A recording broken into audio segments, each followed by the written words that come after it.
Hey guys, this is सरफे and welcome to my YouTube channel. तो फिलहाल अभी हम लोग पढ़ने वाले हैं एक नए चैप्टर क्लास 10th का, जो है हमारा आपके स्क्रीन पे आप देख पा रहे होगा, एसिड्स, बेसिस एंड सॉल्ट। तो बहुत ही शानदार टॉपिक है आपके सामने। और अभी हम लोग सबसे पहले जिक्र करने वाले हैं एसिड्स क्या होता है, फिर उसके बाद हम लोग देखेंगे बेसिस क्या होता है, और वन बाय वन टर्म हम लोग बहुत सारी बातें पढ़ेंगे। तो मैं आपको बताना चाहूंगा कि यहाँ पे जो आप देख पा रहे हो एसिड्स के बारे में, एसिड जो टॉपिक है, अब आपको मन में ख्याल आया होगा कि एसिड आखिर है क्या। क्योंकि एसिड ऐसा चीज होता है जिसका नाम लेने से ही क्या होता है, आपके मुंह में पानी आ जाएगा, खट्टा होता है। आपने कभी एक बहुत ही फनी वाला बात मैं बता दूं, आप कभी एक बार नोटिस करना कि अगर कहीं भी कोई भी बड़ा से बड़ा बैंड हो और उसका बैंड जो होता है वो म्यूजिकल बैंड नहीं होता है, जहां पे शादी वादी में बैंड वाले को बुलाया जाता है, वहां गाना गाते हैं जो एक्टर जो होते हैं, सिंगर। तो कितना हो बड़ा फेमस एक्टर हो, अच्छा से अच्छा सिंगर हो, अच्छा से अच्छा गाना गाता हो, और उसके सामने अगर आप आचार खा लोगे, डू यू नो आचार, पिकल, तो आप जब अचार खाओगे तो पता ही चलेगा कि उसके मुंह में पानी आ जाएगा। और जब मुंह में पानी आ जाएगा तो पता क्या चलेगा कि वो कुछ गा ही नहीं सकता है ना। ये इंटरेस्टिंग बात और ये फन वाला है, आप कभी इस चीज को आजमा के देखना। मैं भी बोला ना अचार के बारे में, पिकल, आपके मुंह में बेशक पानी आ गया होगा। तो मैं कहना यह चाह रहा हूं कि अचार भी क्या होता है, एसिड होता है। मतलब एसिड उसको कहते हैं, एक ऐसा सब्सटेंस होता है जो कि टेस्ट में क्या होता है, साड़ होता है, खट्टा होता है। तो चलिए मैं इसके बारे में लिख दूं, एसिड क्या होता है, साउर इन टेस्ट होता है। साउर इन टेस्ट, एसिड क्या होता है, खट्टा होता है, साउर। और इसका मैं एग्जांपल आपको बताना चाहूंगा, आप एग्जांपल देख सकते हो। आपका विनेगर, विनेगर का आपने नाम सुना होगा। इसका केमिकल फॉर्मूला होता है CH3COOH। ये विनेगर क्या होता है बताना चाहूंगा। आपने कभी देखा हो चाउमीन जो होता है उसमें विनेगर डाला जाता है, ठीक है ना। तो विनेगर क्या होता है, खट्टा होता है। और भी बहुत सारा चीज होता है, आपको बता दूं। फिर इसके बाद क्या बोल सकते हैं, कर्ड, कर्ड भी क्या होता है, खट्टा होता है। उसके बाद ऑक्जेलिक एसिड, ये भी टेस्ट में खट्टा होता है, ठीक है ना। और आपको बता दूं क्या, टोमेटो, टोमेटो में भी क्या होता है, खट्टा होता है, मतलब उसमें भी एसिड होता है। टर्मरिन, इमली जो होता है वो भी आपका खट्टा होता है। मतलब इसके अलावा और भी बहुत सारे कंपाउंड है जो कि एसिड और खट्टा होता है। दूसरा एग्जांपल मैं देना चाहूंगा, टर्मरिन हो गया, फिर लैक्टिक एसिड कह सकते हैं। आप कहोगे लैक्टिक एसिड क्या भाई, तो कर्ड में लैक्टिक एसिड होता है जो कि खट्टा होता है। ETC में कर देता हूं। ये सब का सब क्या है, ये टेस्ट में जो होता है सार होता है। और मैं बेस की बात करूं, यहां बेस लिख देता हूं, बेस में भी, बेस की मैं बात करूं तो बेस जो होता है टेस्ट में बीटर इन टेस्ट होता है। क्या होता है, bitter in taste. For example soap, साबुन जो होता है बिल्कुल आपका कड़वा टेस्ट होता है, ये खट्टा होता है और ये क्या होता है, कड़वा होता है।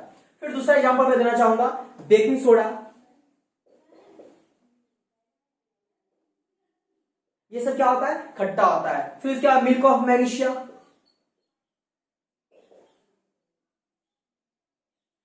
ये सब क्या होता है, बीटा इन टेस्ट, कड़वा होता है। समझ, बातें समझ में आ रही है ना। ये साउर इन टेस्ट होता है, ये बीटा इन टेस्ट होता है। एग्जांपल मैंने बता दिया। और इसका दूसरा एग्जांपल आपको, दूसरा प्रॉपर्टी क्या है एसिड के बारे में, कि ये blue litmus, it turn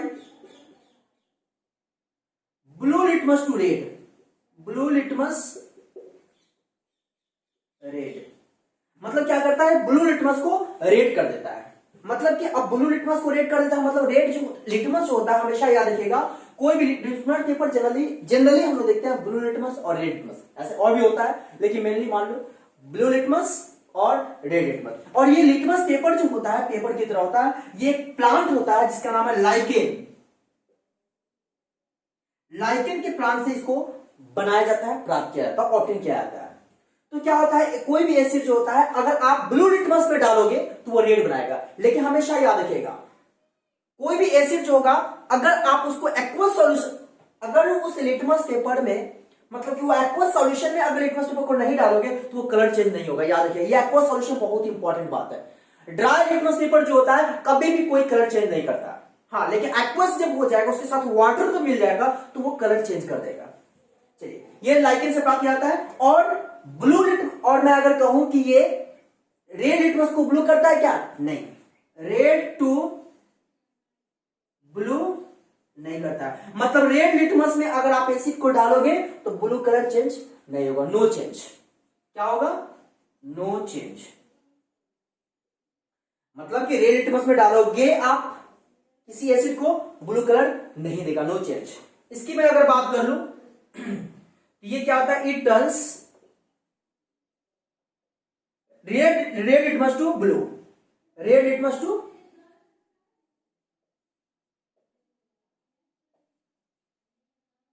red litmus blue. और आपको मैं बता दूं, अगर आप कहोगे ब्लू टू रेड करता है क्या?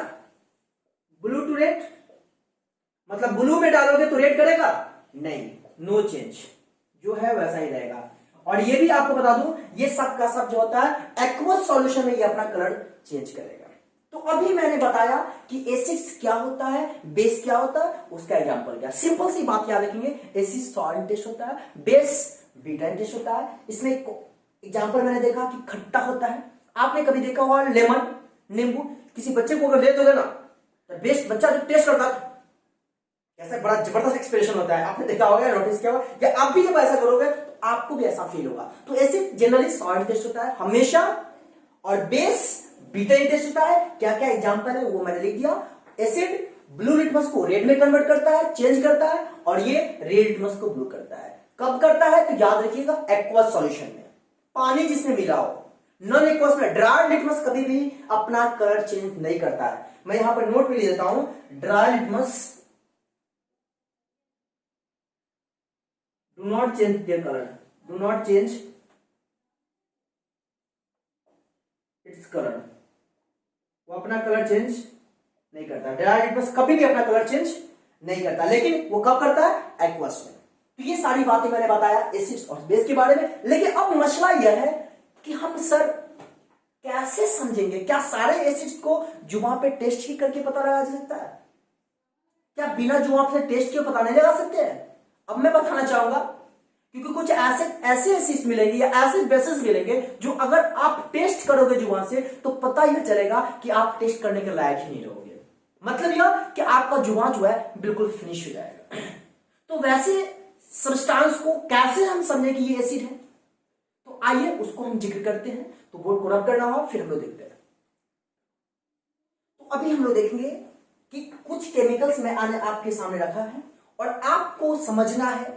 जैसा कि अभी कुछ देर पहले मैंने कहा है कि बहुत सारे एसिड जो होते हैं बहुत ही ज्यादा स्ट्रांग होते हैं, कुछ एसिड्स वीक होते हैं। सिमिलरली कुछ बेस स्ट्रांग होते हैं और कुछ बेस वीक होते हैं। ये कैसे हम समझेंगे कि स्ट्रांग है नहीं है? जुबान से टेस्ट सब करके, जुबान से अगर टेस्ट करते हैं सबको तो ऐसा नहीं कह सकता, जैसा कि मैंने कहा। तो आप हमेशा याद रखिएगा, कोई भी एसिड्स हो वो अपना प्रॉपर्टी तभी शो करेगा जब आप उसको वाटर में डिसॉल्व करोगे।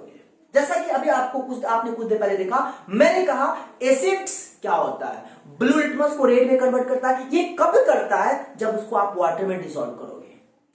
मतलब litmus paper, dry litmus paper कभी चेंज नहीं करता। इसका क्या मतलब? कि वो वाटर में डिसॉल्व किया, कभी तो वो अपना प्रॉपर्टी शो किया कि हम एसिड्स हैं। तो हमेशा याद रखिएगा, कोई भी एसिड्स अपना प्रॉपर्टी जो शो करेगा in the presence of water, मतलब क्या? कि वाटर में डिसॉल्व करेंगे। तो आइए इसको भी देख लेते हैं। HCl है, HCl भी क्या करेगा? अपना प्रॉपर्टी शो करेगा। कब? जब हम वाटर में डिसॉल्व करेंगे। तो हम यहां पर वाटर डिसॉल्व कर रहे हैं H2O, और जैसे ही वाटर डिसॉल्व करेंगे तो मैं आपको बताना चाहूंगा क्या, कि ये H प्लस हो जाएगा और ये Cl माइनस होगा। अभी पहले देखते जाइए क्या क्या होता है। H2O सपोर्ट है, फिर इसमें भी जब वाटर में डिसॉल्व करेंगे तो क्या बनेगा? 2H plus SO4 2 minus. HNO3 है, HNO3 में भी अगर आप वाटर ऐड करोगे तो पता चलेगा क्या? H plus NO3 minus. H3PO4 है, इसमें भी जब आप वाटर डिसॉल्व करोगे तो पता चलेगा 3H plus NO3, 3H plus, sorry PO4 है ना, PO4 3 minus. CH3 C double OH है, जब इसमें भी आप वाटर डिजोल्व करोगे तो पता चलेगा CH3 C double O minus plus H plus. अब आपको समझना है, इसमें आपने नोटिस किया कि जितना भी कंपाउंड है इसमें मैंने दिया एसिड्स के बारे में, ये सारे एसिड जब वाटर में डिसॉल्व किए हैं तो पता चला है ये H2O है, नॉट कि H2SO4, ये H2O है। तो आपने क्या नोटिस किया कि सारा एसिड जो है क्या हुआ, H प्लस आयन शो किया। देखिए तो सब H प्लस आयन है, सब H प्लस क्या हो रहा है, आयन शो कर रहा है, मतलब आयन रिलीज कर रहा है। तो ओवरऑल पता यह चला है कि दुनिया में जितना भी सारा एसिड्स है, when that dissolved in water that release hydrogen ion, H plus ion. आपने कॉमन क्या देखा, सारे में सबने H प्लस आयन रिलीज किया। इसका यह मतलब होता है कि बिना जुबान से टेस्ट के हुए आप ये पता लगा सकते हो कि वह ऐसा केमिकल जब वाटर में डिसॉल्व करते हैं तो वह रिलीज क्या करता है, H प्लस आयन। तो जो भी H प्लस आयन रिलीज करेगा उसे हम बखूबी अच्छे अंदाज में बिना ज्यादा टेंशन लिए समझ लेंगे कि वह केमिकल क्या है, एसिड्स है। तो क्या मैं इसका डेफिनेशन कुछ ऐसा लिख सकता हूं, those chemicals, those substances which release H plus ion in aqueous solution,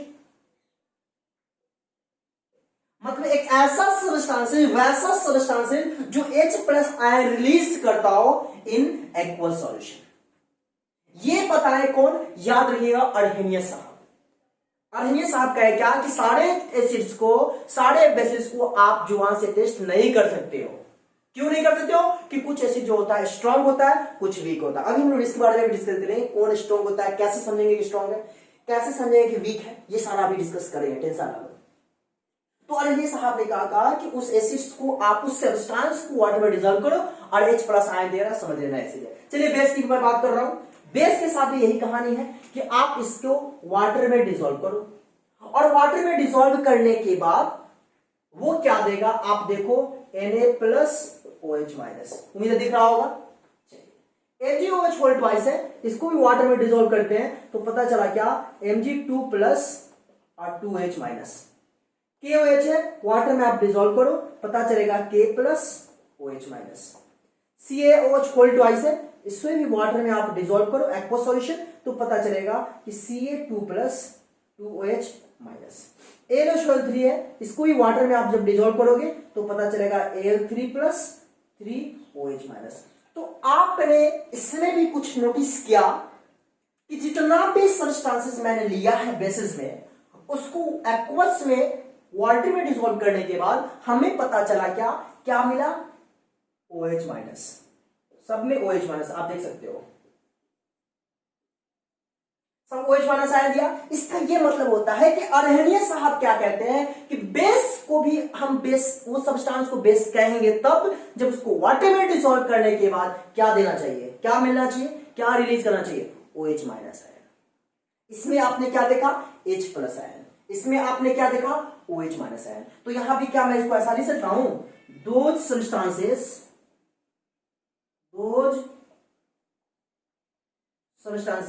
which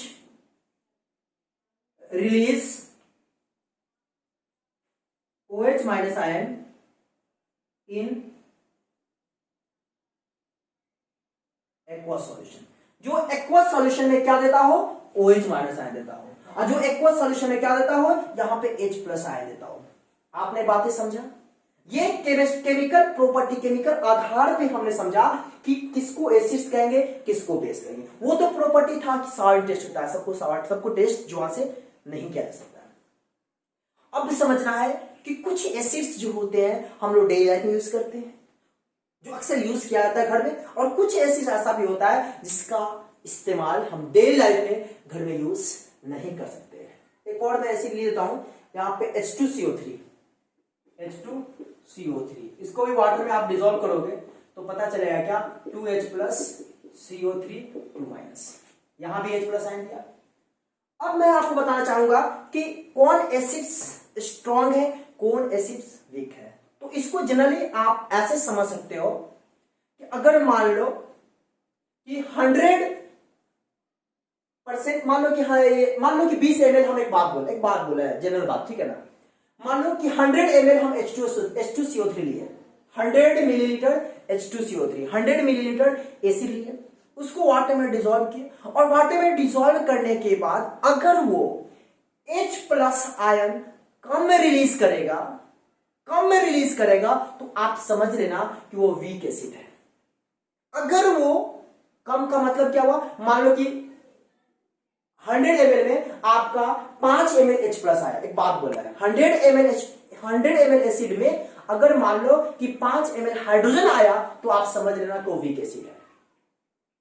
तो स्ट्रॉन्ग किसको कहेंगे, 100 ml एसिड में अगर वो 70 ml मिला H प्लस आयन, 80 ml मिला, 90 ml मिला, 85 ml मिला, तो जिसमें ज्यादा H प्लस आयन रिलीज होगा उसको हम स्ट्रॉन्ग एसिड कहेंगे, और जो कम मात्रा में H प्लस आयन रिलीज होगा उसको वीक एसिड कहेंगे। बातें समझ में आई ना। एक बात मैं आपको बताना चाहूंगा, आप लोग भी बचपन में क्या अभी भी चाय लेते हुएगा मॉर्निंग में, या कभी भी लेते हुएगा, तो कुछ क्या होते हैं, कुछ लोग होते हैं कि चाय को फूक फूक कर पीते हैं। ऐसा आपने कभी नोटिस किया ना। तो अब बता दूं आपको, चाय कभी फूक कर नहीं पीना चाहिए। आपको क्यों, क्या फूक आ जाता है? ऐसा कुछ नहीं है।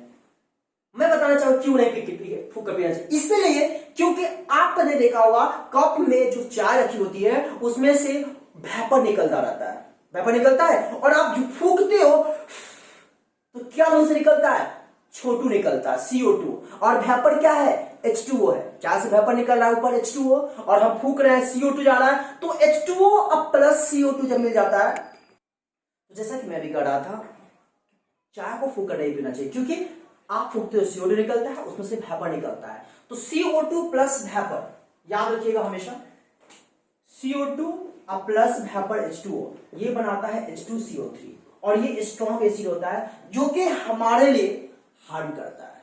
तो आपने समझा कि एसिड हमारे लिए कौन हार्म करता है, कौन नहीं करता है। तो याद रखिएगा, स्ट्रॉन्ग एसिड जिस तरीके से मैंने भी कहा कि अगर आप 100 ml H2SO4 लेते हो, कोई भी एसिड लेते हो, उसमें ज्यादा H प्लस आयन देता है तो वो स्ट्रॉन्ग एसिड होगा, और कम H प्लस आयन देगा तो समझ लेना वीक एसिड है। स्ट्रॉन्ग एसिड आप हाथ रखोगे, हाथ को बर्न कर देगा, ये सब प्रॉपर्टी है। और मैं आपको बता दूं एसिड का प्रॉपर्टी क्या है कि वो इलेक्ट्रिसिटी कन्वर्ट करता है, बेस भी इलेक्ट्रिसिटी कन्वर्ट करता है इन एक्वस सॉल्यूशन, याद रखिए, क्योंकि उसमें आयंस होता है। और मैं आपको बताना चाहूंगा बेस में भी वही बात है, स्ट्रॉन्ग बेस होता है और वीक बेस होता है। स्ट्रॉन्ग बेस किसको कहेंगे, those substances, those bases when that are dissolved in aqueous solution and release more H plus ion, तो strong base more strong H plus ion मतलब मोर एसिड हो जाएगा, स्ट्रॉन्ग एसिड हो जाएगा। वीक एसिड का क्या मतलब हुआ कि ऐसा सब्सटेंस जिसको वाटर में डिसॉल्व करने के बाद H प्लस आयन कम देता हो, वीक एसिड होगा। Similarly those substances which gives more OH minus ion in aqueous solution that is called strong base. Weak base क्या है, those substances which gives less amount of OH minus ion in aqueous solution that is called what, weak base. तो उम्मीद है बातें आपको समझ में आई, acid और बेस क्या होता है, उसमें डिफरेंसेस क्या है। अब हम लोग पढ़ेंगे क्या कि केमिकल प्रॉपर्टी।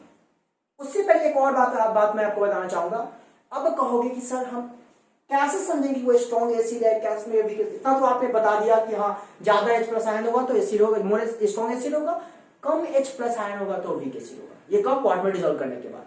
लेकिन उसका एक और तरीका है, जो पीएच वैल्यू हम लोग पढ़ेंगे उसमें समझेंगे कि हाँ एसिड कैसे, एसिड मोर स्ट्रॉन्ग एसिड है तो उसका पीएच वैल्यू कितना होगा, वीक एसिड है तो उसका पीएच वैल्यू कितना होगा, स्ट्रॉन्ग बेस है तो उसका पीएच वैल्यू कितना होगा, और वीक बेस है तो उसका पीएच वैल्यू कितना होगा। तो इसको हम लोग नेक्स्ट वीडियो में देखेंगे। तो फिलहाल आज के लिए इतना ही। तो जाते जाते आपसे एक रिक्वेस्ट है कि प्लीज वीडियो को लाइक करिए, दोस्तों के लिए शेयर करिए, और साथ ही चैनल पर नए हैं तो सब्सक्राइब कर बेल आइकन को प्रेस करिए।